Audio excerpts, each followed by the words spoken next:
Comment convaincre son ex de revenir? Bonjour tout le monde. Alors aujourd'hui, on va parler de comment convaincre son ex de revenir.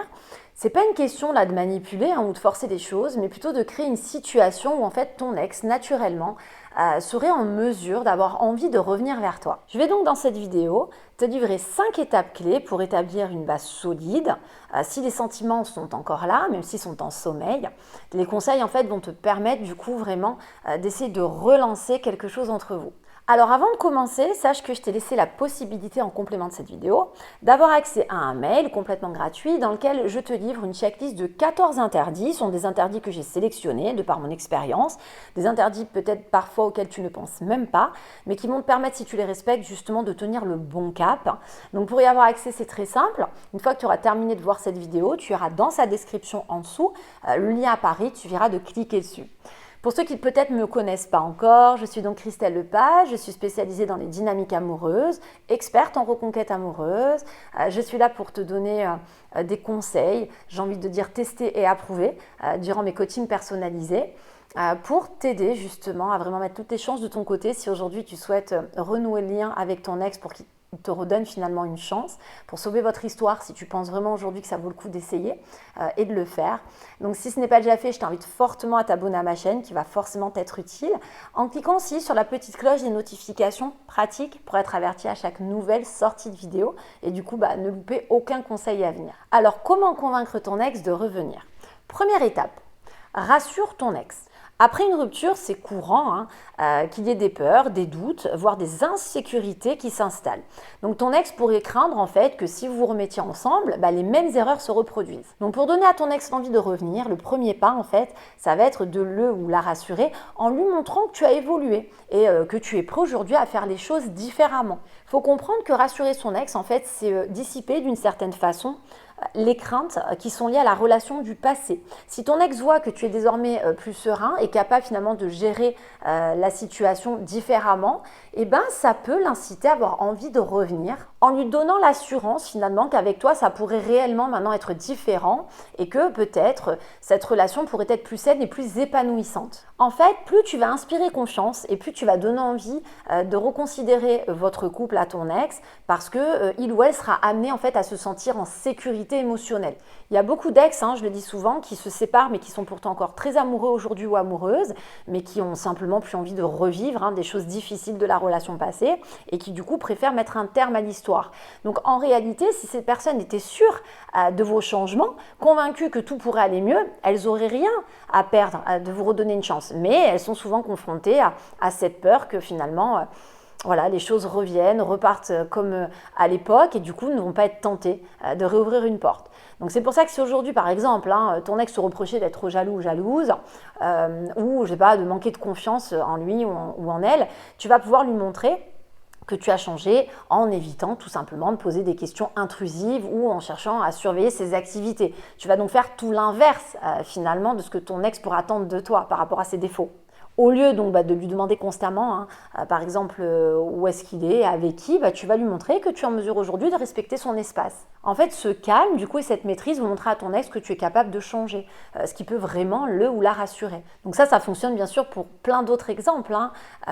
Si aujourd'hui vous êtes séparés parce que ton ex estimait que tu étais quelqu'un de trop égoïste, ou que tu t'occupais pas assez des enfants, ça va être le moment de faire tout l'inverse en fait, à travers ton comportement pour lui montrer vraiment qu'il y a de quoi être rassuré, que cet électrochoc de la rupture t'a permis de vraiment comprendre sur quoi tu devais changer, en quoi tu devais être quelqu'un d'autre. Deuxième étape, c'est ensuite de recréer un lien en fait sincère et authentique. Alors, il faut savoir que pour qu'une relation se reconstruise, il est essentiel de recréer un lien qui est authentique, basé sur la sincérité. Ton ex en fait doit sentir, pour que ce soit plus clair, que tu comprennes, que tu es toi-même et que tu n'essaies pas de lui plaire ou de manipuler ses émotions. Si tu es confronté à quelqu'un qui commence déjà à te dire t'en fais trop ou les gens ne changent pas en 2 jours, peut-être que c'est une alerte aujourd'hui que tu dois prendre au sérieux qui pourrait laisser penser que peut-être tu en fais trop. En effet, tu veux trop mettre en avant tes changements et donc il va falloir peut-être y réfléchir, faire attention à peut-être un petit peu doser le curseur en le mettant un peu plus bas. Aujourd'hui, même si je sais que tu es pressé, par la situation, parce que c'est difficile de ne pas savoir ce qui va se passer entre vous demain, si oui ou non ton ex te redonnera une chance, que tu as besoin un petit peu d'avoir une deadline dans ton esprit. Il faut quand même comprendre que ton objectif, ça va être d'instaurer une complicité et donc une connexion qui va être sincère, sans artifice. Donc plus tu vas vouloir en faire des tonnes et moins ce sera authentique et sincère. Puis en même temps, si tu prends du recul, personne ne change en 2 jours. Donc si tu es vraiment naturel, logiquement, tu n'es pas censé en faire trop, tu n'es pas censé tout déverser. Tu as conscience toi aussi qu'il va te falloir un petit peu de temps. Plus en plus tu vas être toi-même, plus tu vas démontrer ton intérêt pour ton ex, en lui montrant en fait que c'est durable. C'est pas juste parce que tu es pris de panique, parce que ton ex vient de te quitter, que tu es en mesure de lui promettre monts et merveilles. Tu vois, quand ton ex sent que tu es sincère, ça va forcément recréer du coup un climat de confiance où il ou elle va pouvoir se détendre, en fait, se sentir plus libre, peut-être même d'exprimer d'ailleurs ses émotions sans crainte de jugement ou de pression de ta part. Être authentique, spontané, sincère, c'est aussi des fois témoigner de la difficulté de tes efforts. Moi, j'encourage beaucoup de mes coachés à exprimer à l'ex que c'est pas simple. Oui, j'ai changé, j'ai décidé de. Je t'avoue que c'est pas simple tous les jours. Il y a des fois où je retombe dans mes travers, mais en tout cas, voilà, c'est un combat de chaque jour. Et comme j'en remporte pas mal, et ben, j'ai bon espoir pour me dire que vraiment ces changements vont opérer dans la durée et vont s'imprégner finalement. Je vais rester tel que je suis aujourd'hui, que j'ai envie d'être.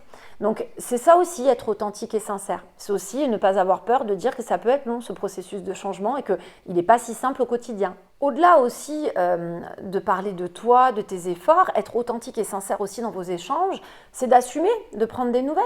C'est d'assumer d'envoyer un message en disant « Salut, j'ai une pensée pour toi, je suis passée à tel endroit, bon voilà, ça m'a fait rire, et sinon comment ça va ?» C'est aussi une façon du coup de ne pas avoir peur non plus, entre guillemets, de laisser apparaître à l'ex qu'on pense encore parfois à lui ou à elle. De toute façon, les ex sont pas bêtes. Si aujourd'hui tu es dans une posture de reconquête amoureuse, que tu es en mesure de lui parler de ta volonté de vouloir changer, de t'améliorer, ton ex se doute bien que voilà, tu as quand même une carte à jouer. Donc c'est pour ça que là aussi, dans le lien, avoir de l'authenticité, c'est ça également. C'est de ne pas chercher toujours 50 000 prétextes finalement pour amener ton ex à trouver une excuse pourquoi tu as décidé aujourd'hui de prendre des nouvelles, voilà, ou pourquoi tu es rentré en contact. Non, tu peux aussi assumer que tu avais juste envie de prendre des nouvelles. Être authentique aussi, spontané, c'est parfois aussi envoyer des messages qui n'exigent pas de réponse. Voilà. C'est une façon de dire un coucou, j'avais une pensée pour toi aujourd'hui, je te souhaite de passer un bon dimanche. C'est le type de message sincère du coup qui amène à avoir une légèreté et qui va permettre aussi des fois de laisser la porte ouverte pour que ton ex te réponde aussi sans forcément se sentir du coup obligé.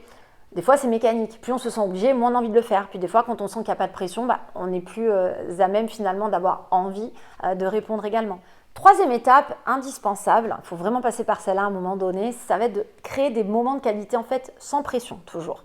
Donc si tu commences à rentrer dans la phase où tu as l'occasion de revoir ton ex, il va falloir faire en sorte que vos moments ensemble soient agréables et sans attente de résultats immédiats te concernant. J'ai trop de personnes qui, lorsqu'elles décrochent un rendez-vous, sont déjà en mesure d'attendre des réponses à l'issue de ce rendez-vous, ou vont tenter des choses pour essayer un petit peu de dénouer le vrai du faux ou tester un peu l'ex. C'est super dangereux. Il faut comprendre qu'aujourd'hui, faut y aller très soft, il faut juste passer du bon temps. En proposant par exemple des sorties simples, plaisantes, tu vas montrer que tu es capable de profiter de chaque moment sans forcer la main ou précipiter les choses. C'est pour ça qu'on va éviter de passer du temps en proposant un rendez-vous amoureux au restaurant, un truc vraiment love to love, c'est pas possible. Faut faire attention, voilà. Peut-être des fois, un cinéma c'est bien, il n'y a pas besoin de grandes discussions. Pendant un ciné, on partage un bon moment. Si vous faites du convoiturage, vous pourrez parler du film au retour. Voilà, aller manger des fois, même jeudi, même si c'est un fast-food, un restaurant chinois, je ne sais pas, quelque chose de plus rapide, de peut-être plus léger finalement, à partager qu'un resto qui serait trop conventionnel, très calme, où tout est fait pour qu'on se retrouve, on parle, ou que ce soit un peu sentimental. Enfin voilà, moi je ne suis pas pour ces types de rencontres dans les débuts, parce que ça peut amener l'ex à avoir la sensation qu'on veut précipiter les choses. Les moments de qualité simples, en fait, c'est l'occasion de rappeler à ton ex qu'il est en mesure de passer du bon temps avec toi en premier lieu. Donc, c'est pas forcément de parler de souvenirs agréables, mais c'est de lui montrer que vous êtes capable quand même aujourd'hui, malgré tout, de passer encore de bons moments. Et ça peut recréer du coup des émotions positives et susciter l'envie de passer plus de temps ensemble. Ce que je veux dire, c'est que c'est pas obligé de repartir tout de suite sur la catégorie de la séduction ou de l'amour pour aviver une flamme. Des fois, juste une complicité ou de passer un bon moment peut raviver une flamme. Il faut comprendre que quand tu vas pas mettre de pression, en fait, ton ex peut vraiment profiter du moment et donc reconnecter des choses avec toi de manière plus naturelle, sans ce poids-là des attentes. C'est pour ça qu'en fait, en invitant ton ex pour un moment agréable et détendu, tu lui laisses la liberté de décider sans se sentir sous pression. Ça lui permet de recréer des liens du coup en douceur, en laissant les bons moments parler d'eux-mêmes. Quatrième étape, celle-là, elle est indispensable.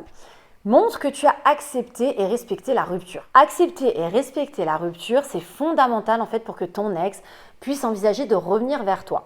Vous êtes trop nombreux à croire que parce que vous acceptez une rupture, c'est une façon de dire à l'ex que vous aussi vous lâchez prise, que vous êtes passé à autre chose et que donc ça va pousser l'ex à convenir que c'était la bonne décision et qu'il faut qu'il continue son deuil. Alors qu'en réalité, ça signifie, mais pas du tout, que tu as tourné la page, mais plutôt que tu as fait la paix avec cette séparation et que tu respectes aujourd'hui sa décision. D'un autre côté, si tu prends du recul, finalement, sans jouer vraiment avec les mots, cette rupture, il faut l'accepter, puisque la relation passée ne convenait plus à personne. Si aujourd'hui tu es dans une reconquête, c'est que tu es quand même d'accord avec les motifs de rupture. Donc, c'est peut-être important aussi de se dire que aujourd'hui, en l'état actuel des choses, oui, tu acceptes la rupture de cette relation passée, qui ne vous permettait plus d'être heureux, épanoui et aligné. Donc finalement, montrer sous ce cas de figure-là, comme je viens de le faire, que tu es à l'aise avec cette rupture, prouve aussi que tu es équilibré et en paix. Tu vois, c'est des qualités là forcément qui vont être attirantes et rassurantes pour ton ex. Et puis respecter la rupture, mine de rien, c'est aussi prouver à ton ex que tu n'es pas dans un état de dépendance émotionnelle.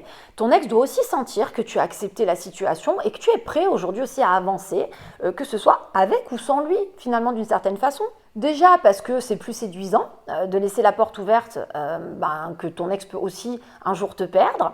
Et puis aussi parce que c'est une attitude de respect qui inspire la confiance et puis qui peut montrer que tu n'es pas là pour manipuler ton ex, mais pour offrir une chance et une relation nouvelle et mature. Donc c'est pour ça que je dis que quand on peut dire à quelqu'un demain, écoute, voilà, je vais bien, je vais mieux, j'ai compris la rupture, elle a été même salvatrice pour moi, j'avance, donc il est certain que je ne vais pas rester célibataire toute ma vie, même si au fond de moi, j'aurais préféré que les choses se tassent et qu'on puisse continuer ensemble. Donc on sent qu'on n'est pas réfractaire à une ouverture ou à un retour éventuel, mais on montre aussi qu'on n'est pas en mesure d'être dans l'attente, là, suspendu à un clou, à plus pouvoir vivre finalement sans le retour de l'ex. Et puis paradoxalement, c'est comme ça, c'est une logique, c'est humain, et en étant prêt à lui montrer que tu es en mesure de tourner la page si vraiment ton ex ne veut jamais revenir vers toi, tu peux quand même susciter un intérêt, une envie de revenir vers toi. Non pas parce que tu le piques au vif ou que tu la provoques, mais parce que y a plus de pression. Ton ex n'est pas là à se dire que au moindre fait et geste, tu vas lui sauter dessus. Et puis, te voir peut-être aller mieux, aller de l'avant, ça peut susciter un désir chez ton ex de se dire que, ouais, peut-être que pourquoi pas se rapprocher finalement. Alors souvent, à ce stade, en coaching, on me dit « Mais Christelle, comment je peux trouver le juste milieu entre montrer à mon ex que je suis en mesure d'être là quand même pour lui aujourd'hui parce que tu sais, je regrette, j'ai fait des choses où j'ai mal agi, c'est vrai, donc je ne veux pas me montrer non plus trop dur vis-à-vis de mon ex, mais où en même temps, je ne veux pas être complètement acquis non plus, voilà, un juste milieu. » Donc parfois, quand on va parler de la rupture, moi j'aime bien les types de phrases du genre calmement, mais voilà, écoute, je comprends et je respecte ta décision, voilà, je voulais juste te montrer aussi que j'ai changé. Que ça m'a permis d'évoluer parce que je pense que tu mérites de le savoir. C'est quand même grâce à toi si aujourd'hui j'en suis là aujourd'hui. Et puis que voilà, je suis quand même toujours là si jamais. Le côté toujours là, c'est ce côté serviable. Pareil, si tu n'es pas à l'aise avec cette tournure, tu peux le dire. Et puis que si vraiment tu as un coup dur, tu as besoin, on ne sera jamais des étrangers, par exemple. Voilà, il y a une forme de bienveillance dedans qui montre à l'ex qu'on n'est pas du tout en mesure d'être dans le rapport de force avec, mais qu'aussi on comprend, on accepte la décision, ça nous a permis de nous bonifier, donc on va aller de l'avant. Donc ça, voilà, je te partage ce type de discussion, de phrases, parce que je vois les résultats, ça plaît beaucoup. Et puis ça montre vraiment que tu n'essaies pas de forcer la situation, mais que finalement, tu es là, tu es prêt à accueillir une éventuelle réconciliation, mais dans le respect de sa liberté. 5e étape, laisse le temps faire effet. Dans une reconquête, je le dis tout le temps, le temps peut aussi devenir ton meilleur allié. Alors je sais que c'est humain, que lors d'une séparation, parce que c'est douloureux, c'est complètement naturel du coup de vouloir vraiment résoudre vite, précipiter les choses. Mais voilà, malheureusement ça va créer souvent que des tensions. Donc il ne faut pas avoir peur du temps. Le temps est ton ami et le temps peut t'aider si derrière en parallèle tu suis ces autres étapes correctement à vraiment avoir de bons résultats. Et puis même pour ton ex, laisser du temps entre vous, c'est lui donner l'opportunité finalement de réfléchir et de ressentir aussi l'absence de manière naturelle. Ça ne veut pas dire qu'il va falloir couper les ponts, mais je veux dire, vous êtes quand même plus aujourd'hui comme vous étiez à l'époque en couple à partager des choses. Donc il peut y avoir aussi naturellement un ressenti d'absence, de manque. Et puis ça permettra aussi que ton ex prenne conscience aussi de la place que tu occupais dans sa vie. En fait, il faut vraiment comprendre que donner du temps à ton ex, c'est aussi une façon déjà de te laisser la chance que tu lui manques naturellement, mine de rien, et puis aussi lui montrer que en acceptant d'attendre sans forcer la situation, aujourd'hui c'est la preuve que tu as aussi confiance en toi et que tu ne dépends pas non plus que de cette relation, de cette attente pour te sentir bien. Et ça c'est quand même très très vendeur. La patience c'est toujours vécu comme un signe de maturité et de force du coup intérieure. Et c'est ça qui paradoxalement du coup peut attirer davantage ton ex. Voilà, donc le temps aide à apaiser des émotions négatives et en plus peut créer une dynamique vraiment de retrouvailles plus naturelle et saine entre vous. Ce que donc tu dois vraiment comprendre, c'est qu'en respectant en fait ces différentes étapes, tu montres à ton ex que tu es une personne en paix, capable finalement d'avancer, avec ou sans lui ou sans elle. Et c'est souvent cette attitude qui mécaniquement peut redonner l'envie à ton ex de revenir vers toi. C'est pour ça que tout ce qui va être le travail personnel que tu vas effectuer pour aller bien naturellement, en plus sincèrement, ne peut être que bénéfique dans ta reconquête amoureuse. Alors je te rappelle que je t'ai fait une checklist de 14 interdits à l'issue d'un mail que tu peux recevoir complètement gratuitement. Très simple pour y accéder, il suffit d'aller en dessous de la description de cette vidéo et de cliquer sur le lien. Je te rappelle également qu'il y a le petit like d'encouragement qui permet de signifier que c'est un sujet qui te plaît pour que je puisse faire d'autres vidéos sur la même thématique.